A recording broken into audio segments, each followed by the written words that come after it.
What are the current treatment options for fibroids for women? I've heard so many horror stories about, my girlfriends going to doctors, or just women that I've read about just going to doctors and surgeons literally just wanting to give them a partial or full hysterectomy. Why? I mean, I understand that everything looks like a nail to a hammer. Right. Surgeons like to cut. Right. That is their jam. And so they're always going to think about that as being the primary option. That is wild to me, to give a woman literally that as her first and maybe only option of, I got to take your scoop you out, okay.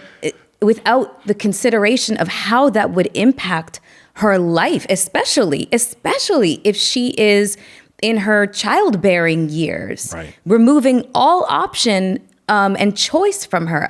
To me, that's a little insidious. So, what are the current options for women who have fibroids? Because also, it seems like even when they are removed, it seems like they come back a lot, and I don't really have my own personal understanding of it. So what are some of the current treatment options, and how available are they to just, the average woman? That's a great question. So I always like to explain to patients that the way we think about treating anything is we do least invasive to most invasive. I think I can't speak for my colleagues or any doctor who goes straight to surgery. But what I say is you start with medication and then you end in surgery. And it's important for patients to be given that whole gamut of information as opposed to just kind of sequestering it off and saying, this is what we think you need right now, right? You do that at the end, right? But you give the patient the information. And that's the important part. So you can, what you should understand about fibroids is that fibroids are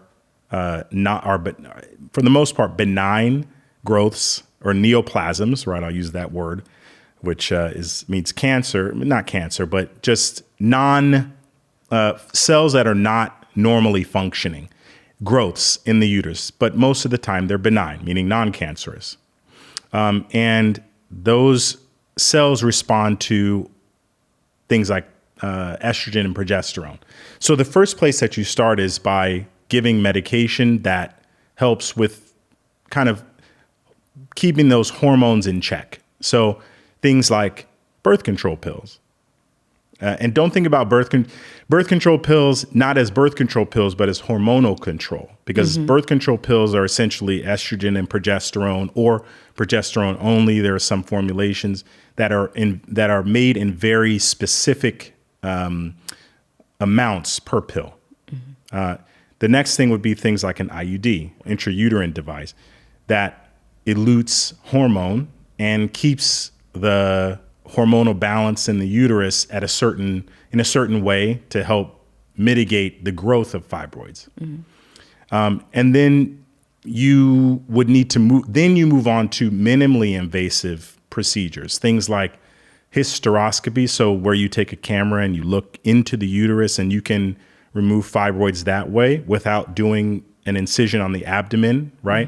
Then you would move on to things like ablation. Yeah. Ablation is different. Ablation is for bleeding that can be related to fibroids, but it's more to kind of, cauterize or burn the inside of the uterus. That sounds crazy, doesn't it? It does. Yeah, it sounds horrific. But we warm the fluid up to a point where it creates a scar so that the bleeding does not occur. There is a re-emergence rate of bleeding after that procedure, though. But so at times it can be a little bit of like a stopgap measure, but it's not curative, right?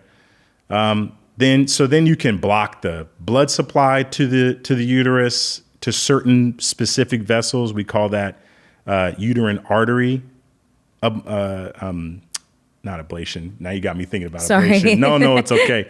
Uterine artery embolization, meaning you put some sterile media into the vessels that go to the uterus, and so those fibroids are, and then you move on to minimally like laparoscopic treatment for fibroids. You can do, and then you end up at hysterectomy. Mm-hmm. So there are many. What I'm trying to illustrate is there are many steps from having fibroids to hysterectomy that you can go through, and you need to tailor those to your patient. Mm-hmm. Myomectomy is one type of procedure, but it's not for everybody.